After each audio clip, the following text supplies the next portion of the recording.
Hey friends!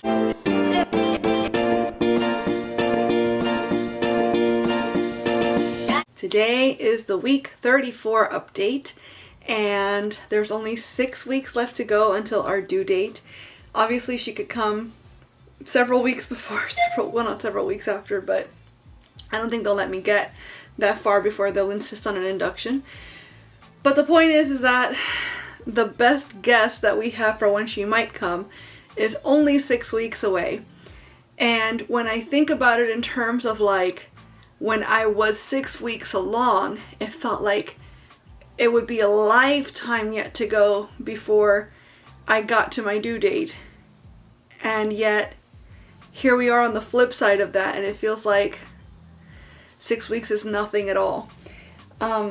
Good news is that you might have seen in the last video I posted, which is this one right here, we did have our baby shower over this past weekend, and we've got pretty much everything that we need to get baby girl set up once she gets home.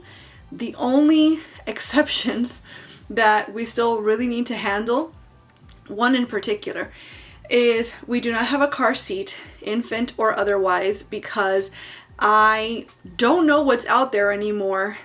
Before, when I had my son over a decade ago, we had Bye Bye Baby and Babies R Us and just a multitude of stores that were centered around that whole experience, where you can go see all of your options, feel with your hands, see with your eyes, like compare the 20 different things right in front of you all at once. We don't have stores like that around anymore. The best you can do is go to like a Target or something in their very limited baby section and, you know, hope for the best. So I don't know what's out there. I don't know what my options are. And so I didn't put a car seat on our registry. I'm sure if I had, somebody would have taken care of that for us, because my friends and family were really extremely generous for the baby shower. But I didn't. So they didn't.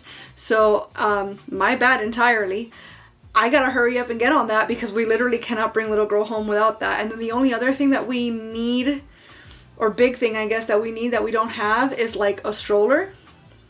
But honestly, that's not a huge deal because I'm a baby wearer anyways. And we did get a baby wrap. My sister gave me her Ergo baby that she was no longer using also for when she's a little bit bigger. And I know that I have at least one actual woven wrap and one made tie. I don't know if they're still calling them that. But I have several different kinds of baby carriers that I saved from when my son was little, because I was wearing him avidly until he was like 4 or 5 years old. I think I also have a Kinderpack preschool carrier, which I'm not going to need to use for her until she's like 2, 3, 4 years old. But again, the point is that options exist where I'm not as pressed about, oh my gosh, we don't have a stroller for her yet. The car seat is important because they literally will not let us take her from the hospital without the car seat. So probably not this weekend, because this weekend is packed as it is. But the following weekend, we're going to try to go to, like I said, Target at least or something, and see if we find something that we can just get.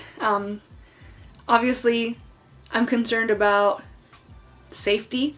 I'm concerned about it being a good brand. I'm concerned about it lasting as long as it needs to, but also being realistic about the fact that an infant car seat does not need to last that long.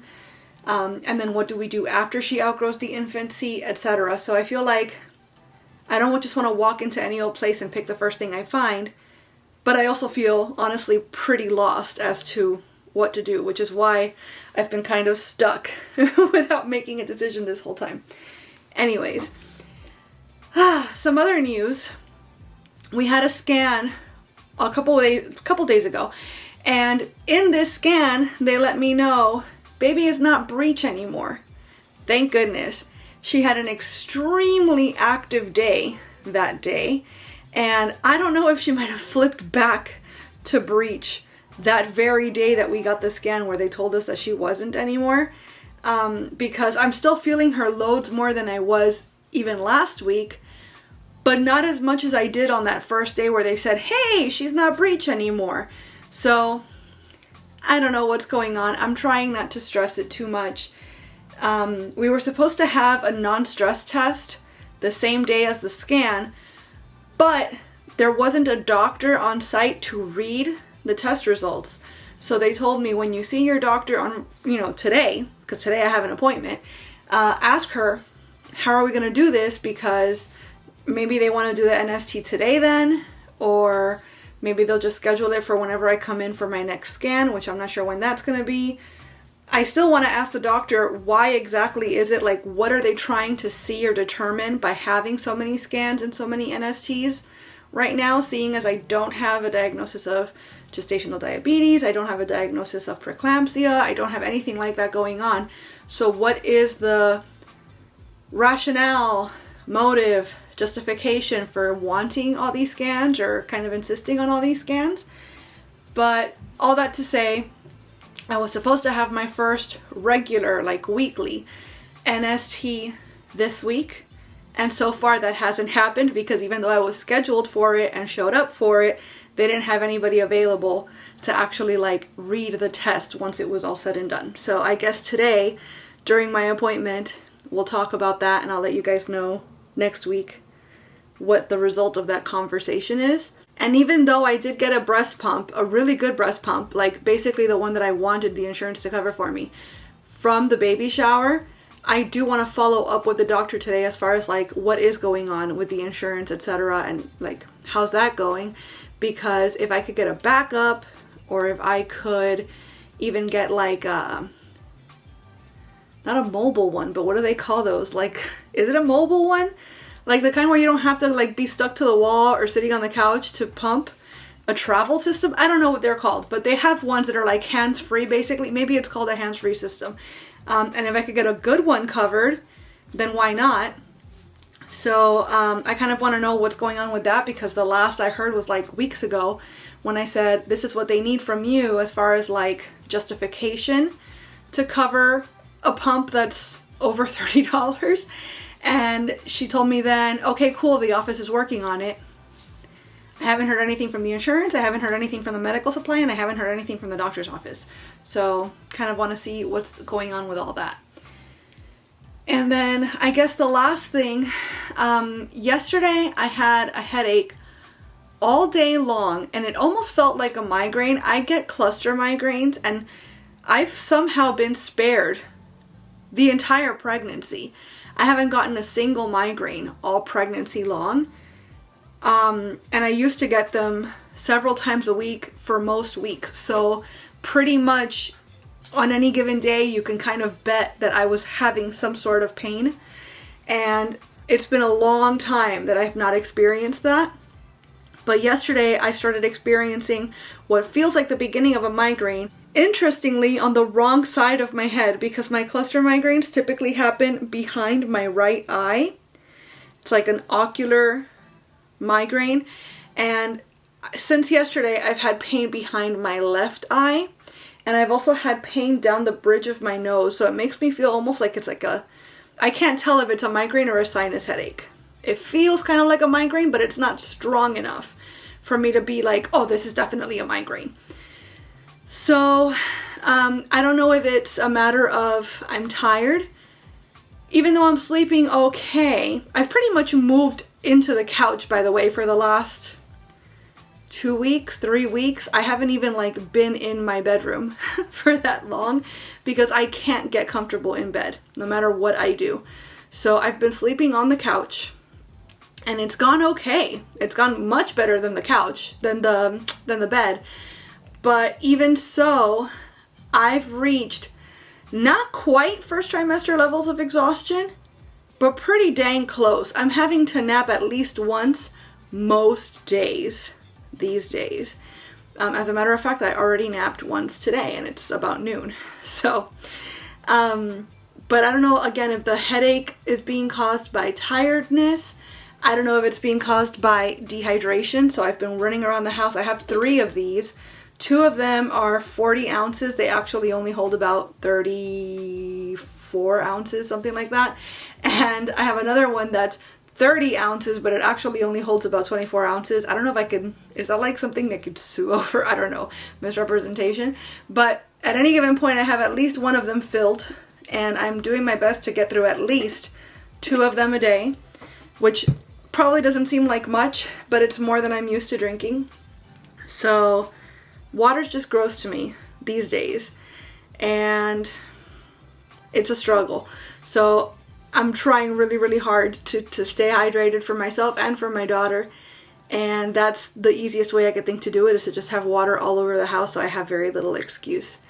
But regardless, I'm going to bring it up today to the doctor, because what if it is due to high blood pressure or something else that needs to be closely monitored? So I'm going to make sure that she knows about that.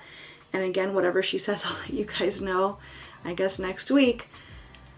But I think that's pretty much bringing you up to speed on what's happened in the last week. So let's go ahead and do the bump, and then we can talk about what the app says is going on this week. So here she is. I'm feeling spectacularly large and round. I was just remembering yesterday how I was worried at the beginning of the pregnancy that because I'm a plus size mom, that I might never have a proper pregnant belly. But I feel like these days it's pretty obvious that it's more than just burritos in there. As a matter of fact, just yesterday while my son's therapists were here, I had to lay down because I was feeling so ick, and I never do that. When they're here, I'm always sitting up wherever I'm at, so that if they need to come out and ask me something, or if they need to come out into where I'm at, like in the common space of the house, to do some sort of work, they're not interrupting me, but also I'm not like interrupting them somehow. I don't know. It just feels weird to me to be laying out on my couch like I'm about to nap while they're taking care of my kid. So, but yesterday I couldn't hang and I had to do it. And I sent a picture to my mom and my sister, letting them know, like, oh my gosh, look how terrible I feel today that I had to lay down. And in that picture, you can really see just how big and round my bump is. And I was pleasantly impressed at just the level of roundness that we've achieved so far. So yeah, I think all that to say, especially because I'm smaller these days than I was with my son, and with my son I feel like in the 3rd trimester in particular, it was very, very obvious that, like, okay, she's a big woman, but she's also pregnant. I don't know why I was so worried that this time around my belly wouldn't pop, but I feel like, yeah, it's definitely popped. So this week, 34 weeks, she's as big as a moon boot. What even is, I don't know. As big as a baseball base. Okay, wow. Okay, as big as a fast food kids meal. I'm not showing you the pictures anymore, by the way, because it used to say baby girl is as big, but we changed it a few weeks ago to her actual name, and obviously I'm not sharing her name online, so you can use your imagination as to what a fast food kids meal looks like. It's basically, the picture they're using is like a knockoff Happy Meal. Baby is as big as a pineapple, as big as Belle's favorite book, like Belle from Beauty and the Beast. Okay. And as big as an Eggo waffle box from Stranger Things. I mean, I feel like Eggo waffles are available everywhere, not just in the movie or in the show Stranger Things, but okay. 6 weeks left to go. 8th month of pregnancy. Baby could be clocking in. She didn't tell us, actually. The tech didn't tell us this week how much she was weighing.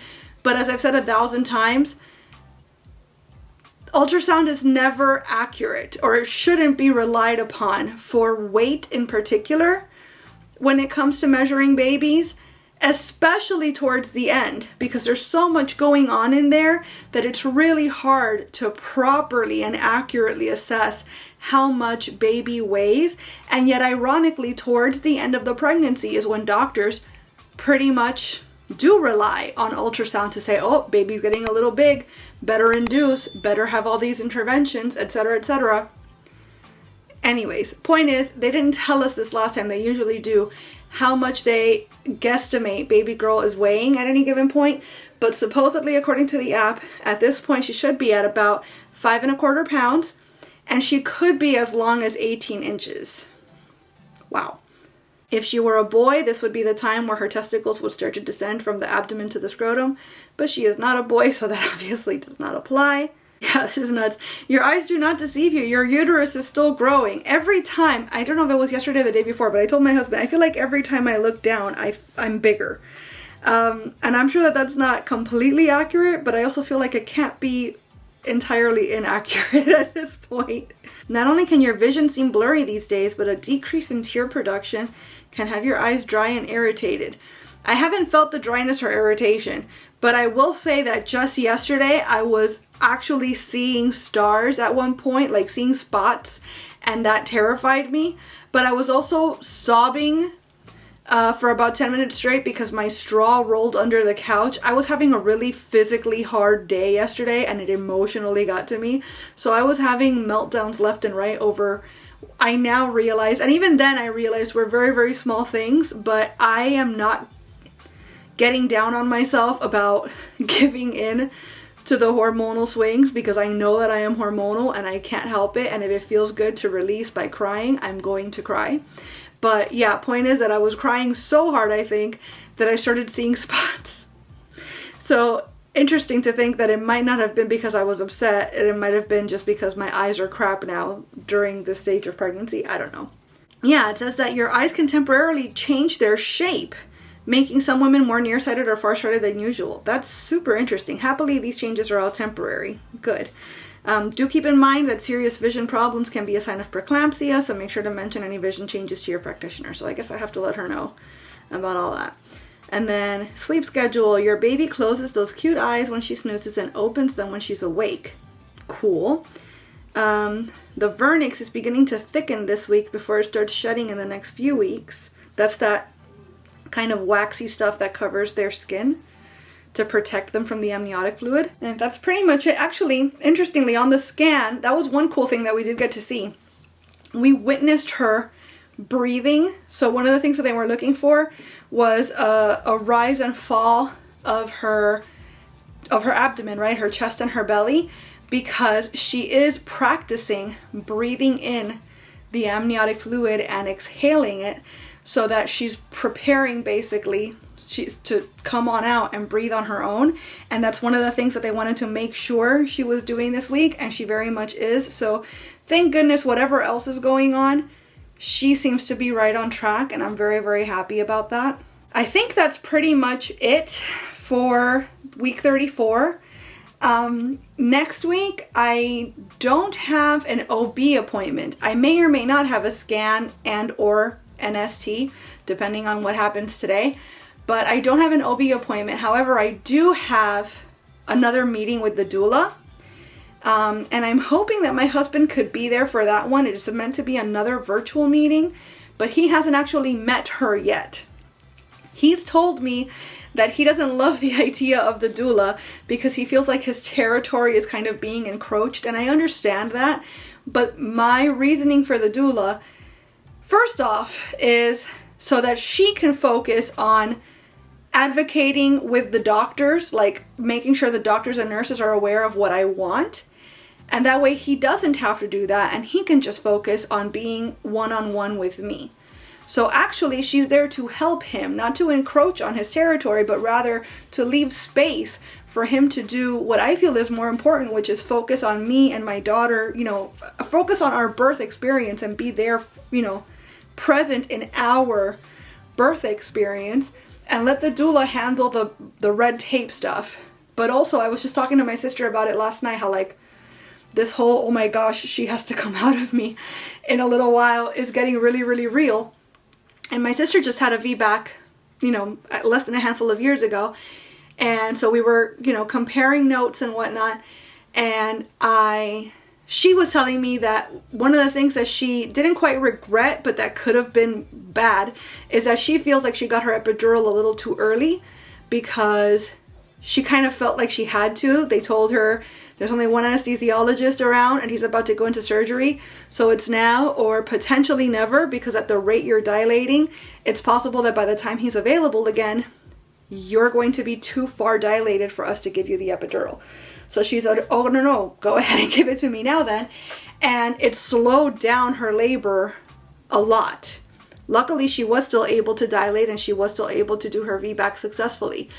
But I told her that was my number one main reason for getting a doula, is because I want the doula, in her experience and wisdom, to be able to tell me when it is actually time to go into the hospital, because I feel like a lot of the interventions that happened with my son's labor and delivery, that ended up being a very traumatic experience for me, which I've talked about at length multiple times, were due mostly, if not solely, due to the fact that I went to the hospital way too early. I went to the hospital and I wasn't even actually in labor, and they decided to keep me anyways. So I want to be able to labor comfortably at home, move around as much as I need to help the labor progress, eat and drink as much as I want to, rest when I need to comfortably in my own home, in my own environment, etc. And then go to the hospital at the right time so that I can still get my epidural, still safely deliver, but not be subject to, well, you've been here too long, it's time to intervene. So for all those reasons, I think the doula is a great thing. And I'm hoping that my husband will decide to beat her before the actual birth day, just to kind of get that out of the way. And then if he has any questions or if he wants to bring up concerns that will make him feel better about the whole deal, he'll get an opportunity to do that again before it's like actually crunch time. But we'll see. So like I said, for now, next week, we're definitely doing the doula meeting. I'm doing a doula meeting, and hopefully my husband will join. And potentially we'll have another scan. I don't know. But that's the plan. And then something else that's happening this weekend, which I am vlogging about, and I'll, post that video up here whenever that vlog's done. Obviously, it's done because this is months later that you guys are watching this.